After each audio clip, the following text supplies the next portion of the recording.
کہہ دو کہ اے یہود، اگر تم کو یہ دعویٰ ہو کہ تم ہی اللہ کے دوست ہو اور دوسرے لوگ نہیں، تو اگر تم سچے ہو تو ذرا موت کی آرزو تو کرو۔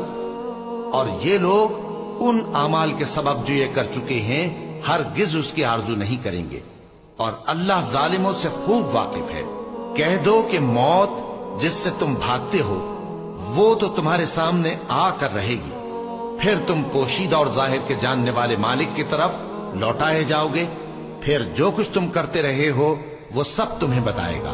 مومنو، جب جمعے کے دن نماز کے لیے اذان دی جائے تو اللہ کے ذکر کی طرف لپکو اور خرید و فروخت ترک کر دو، اگر سمجھو تو یہ تمہارے حق میں بہتر ہے۔